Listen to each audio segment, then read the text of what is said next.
Welcome back to Psycast, everyone. This is the show where we really get into the weeds on everything from game mechanics to the tech shaping our lives.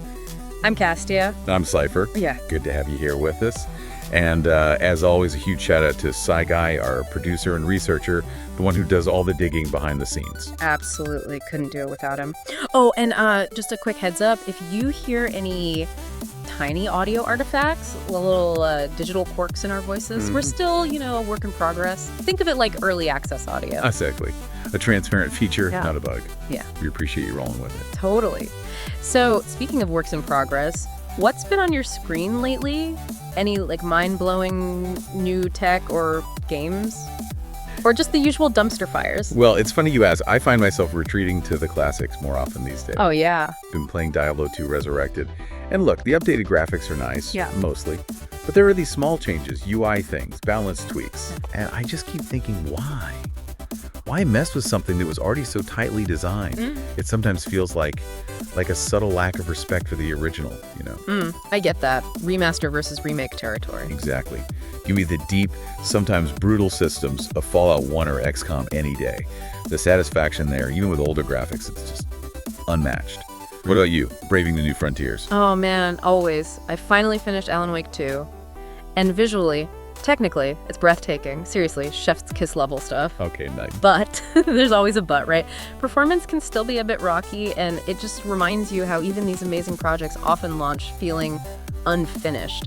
How many 50 gig day one patches do we need to download, my poor SSD? The eternal struggle. Yeah. Smooth gameplay versus cutting-edge visuals. Right. Though I gotta say, Helldivers 2 has been a blast. The community's actually pretty great for once, which is refreshing. It's chaos, but good chaos. Interesting. So you're fighting space bugs, I'm fighting pixelated demons?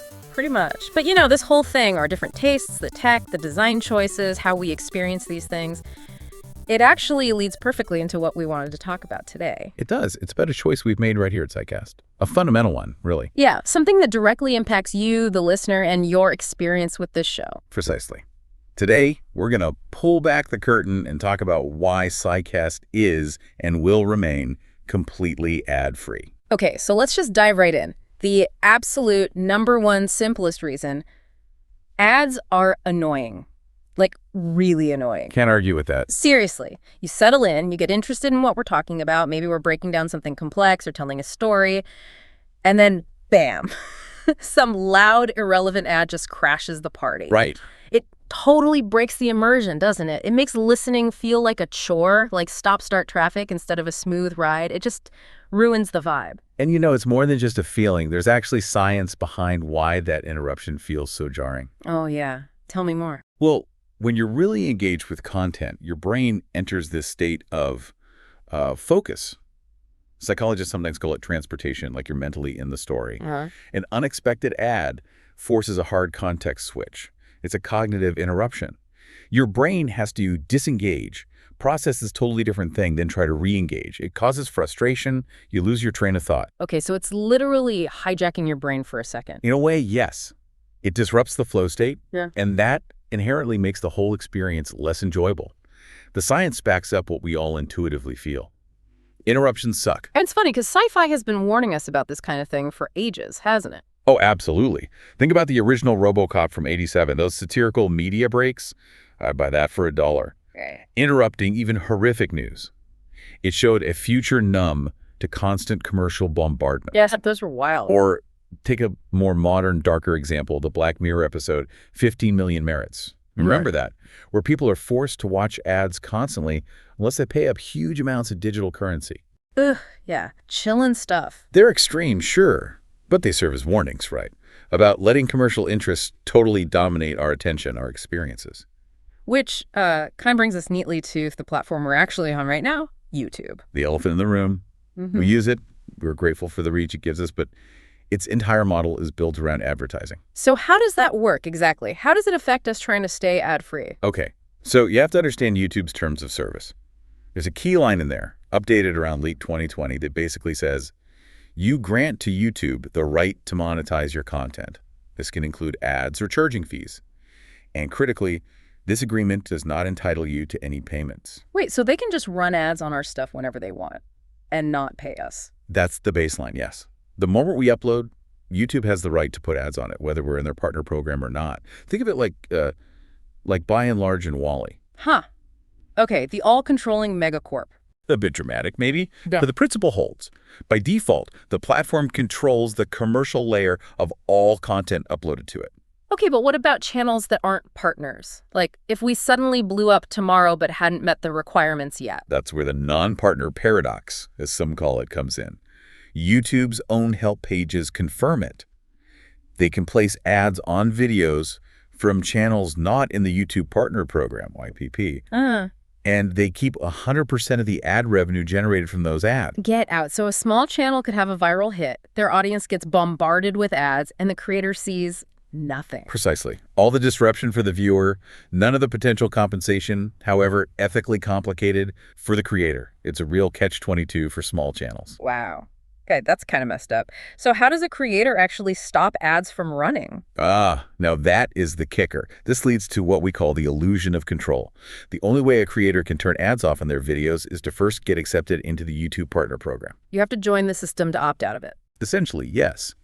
And joining the YPP isn't easy. You need 1,000 subscribers and either 4,000 public watch hours in the last 12 months or 10 million valid shorts views in the last 90 days. So it's a trap. To guarantee you our listeners don't get ads, we'd ironically have to jump through all the hoops to join the very monetization system we fundamentally disagree with. It's a paradox, and that's why we've decided on a specific strategy here at Psycast. Right. So what's the plan? If, and it's still an if, we ever meet those YPP requirements, we will apply. Not because we suddenly love ads or want the revenue, but purely as a defensive measure. Exactly. Purely as a strategic necessity. Once accepted into the YPP, we would gain access to the controls that allow us to manually disable all ad formats on all our past and future content. We'd use the system against itself to uphold our ad-free promise. Using the Master Sword to defeat Ganon, basically. Something like that. But even then, getting into the YPP isn't guaranteed. They're always tweaking requirements, like the recent updates focusing more on authentic content, whatever that means, day to day. It's a constant balancing act, just to maintain control. And speaking of things getting more complicated, what's on the horizon for YouTube ads? Is it likely to get better or worse? Well, the trend lines aren't pointing towards fewer ads, let's put it that way. Google's pushing advertisers towards these new demand gen campaigns by mid-2025. Demand gen sounds demanding. Yeah, maybe. It basically means smarter, potentially more integrated ads across YouTube, Shorts, Discover, even Gmail. They boast it could reach 90% of the global internet population. 90%, that's huge. It is. And these campaigns give advertisers, quote, unprecedented control. Plus, they're testing things like scalable creator ads, similar to TikTok's Spark ads. Where they can boost a creator's video as an ad. Yeah. Blurring the lines between organic content and promotion even further. Long story short, the ad ecosystem is likely getting more intense, more targeted, and more woven into the fabric of the platform. Which just makes our commitment to staying ad-free feel even more important, honestly. It really does. And this all ties back to the relationship we want to have with you listening right now. We genuinely see it as, well, maybe covenant sounds a bit formal, but it's built on authenticity, on trust. Yeah. And throwing ads into that mix, it just feels like it would fundamentally break that trust. Definitely. There's this whole thing people talk about, the creator's dilemma, right? That constant pull between staying true to what you want to make and, well, needing to pay the bills. Right. The pressure is real. And what happens is when ad revenue becomes the main goal, the content inevitably starts to shift. You start chasing algorithms, making stuff that's advertiser-friendly, maybe dumbing things down. The content becomes shaped by the market, not the creator's curiosity. Exactly. And for you, the listener, that means less weird, less interesting, less authentic stuff overall. With Psycast, we're driven by what fascinates us, hoping it fascinates you, not by what some ad algorithm deems safe. Even the fact that we are AI voices, with those occasional little glitches we mentioned, that's part of the transparency. We're not trying to be perfectly polished commercial products. We're embracing the process, quirks and all. Right. It's authentic to what we are right now. And this authenticity builds a unique connection. Psychologically, it's a real thing this bond viewers or listeners feel with creators. It's asymmetrical, obviously. We don't know you personally, but the feeling is genuine. How does that work? It's built through self-disclosure. When creators share thoughts, feelings, maybe even vulnerabilities, like Psyguy, our producer, he's been open about why he stays behind the scenes. His neurotype makes long-form on-camera stuff challenging, even though he loves producing the content. Yeah, that makes sense. That honesty builds trust. It absolutely does. Which then loops back to the ethics of it all, right? Monetizing that trust. Is it support or is it exploitation? That's the crucial question. Research shows viewers are often willing to watch ads if they feel a strong connection and see it as voluntary support for the creator. Okay, voluntary being the key word there. Precisely.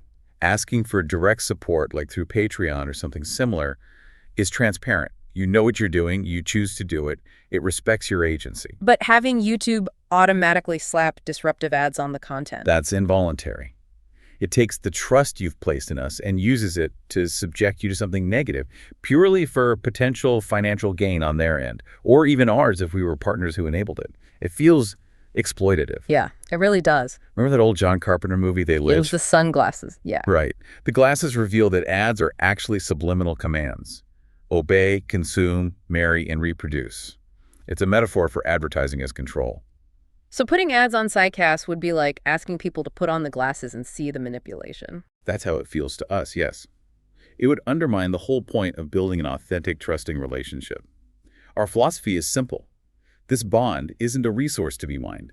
We reject that whole be authentic to grow, then sell out to cash in pipeline. The trust and loyalty we get from offering an ad-free space, that's way more valuable. Okay, quick pause here, folks. Just a reminder, Psycast drops new explorations like this weekly. If you love debates about gaming, hypothetical nerd battles, tech talk, and all that good stuff, make sure you subscribe to the channel. We'd love to have you along for the ride. All right, so being anti-ads doesn't mean we're anti-sustainability. Not at all. It's actually a strategic choice. We think building something independent is ultimately more resilient. And honestly, the landscape for creator support has changed so much. It really has. There are tons of options now outside the traditional ad model. Patreon, Ko-Fi, Buy Me a Coffee, merch. Right. And the key difference is those are all direct exchanges. You, the listener, choose to give support because you value the content. It's transparent. Unlike the ad model, where your attention is the actual product being sold off to the highest bidder. Ew. Yeah. For Psycast specifically, any plans for financial support are still to be determined. It's a passion project right now. Time will tell if pursuing funding is justified down the road. But it's interesting to think about the options. Like comparing YouTube's own channel memberships versus something like Patreon. Definitely worth comparing. YouTube memberships have that convenience factor, right? The join button is right there. Easy click. True. Probably helps with conversion. Yeah. But what's the catch? The catch is YouTube takes a pretty hefty cut, 30%. And, maybe more importantly, your entire support structure is tied to their platform. Meaning if something happens to the channel. Poof. Income gone overnight. Platform risk is high. Yikes. Okay, so Patreon. Patreon offers independence. It's a separate platform, a direct relationship with your supporters. Sure, it's an extra click for people to sign up. But the platform risk is basically zero, right? If YouTube implodes, your Patreon is still there. Exactly. And their fees are lower, typically 5 to 12%, depending on the plan. So more goes to the creator. For us, valuing independence, Patreon looks way more aligned. Yeah, it seems like a much better fit philosophically, too. Direct relationship, lower fees, no platform dependency. Checks a lot of boxes for maintaining that trust and authenticity we talked about. Okay, so let's try and wrap this all up. What are the main takeaways here? I think there are a few core conclusions. First, YouTube's platform structure inherently pushes towards ads. Staying ad-free requires constant active effort and strategic maneuvering. Right, it's not the default. Second, the science confirms our intuition. Intrusive ads aren't just annoying, they impose a real cognitive cost, disrupting focus and diminishing enjoyment. They literally mess with your brain's flow state. And third, for us, willingly subjecting you to that negative experience would fundamentally betray the trust we aim to build. That creator-audience bond is paramount. Which is why our decision to stay ad-free on YouTube isn't just like a preference, it's a deliberate core commitment. It's about valuing the content and valuing your attention more than potential ad dollars. Those sci-fi warnings. RoboCop, WALL-E, They Live, Black Mirror, they might seem like fiction, but they hold real lessons about the dangers of letting commercial forces dictate our reality. We're trying to heed those lessons. So the path forward for Psycast is about independence and mutual respect. If we ever do explore financial support, it'll be direct, transparent, and totally voluntary from you, our community. We hope Psycast can be, maybe in a small way, an example of a different kind of creator model, one built on shared value, not just selling attention. And, despite our criticisms of the ad model, we are still grateful that platforms like YouTube exist. They allow communities like ours to form and connect in the first place, which is pretty amazing. Absolutely. So maybe a final thought for everyone listening. As you browse online, beyond just enjoying the content, maybe pause and consider, what kind of digital ecosystem are you actually supporting with your time and your clicks? Something to mull over. Remember, you're awesome. Never let the world tell you otherwise. Stay safe, stay sane.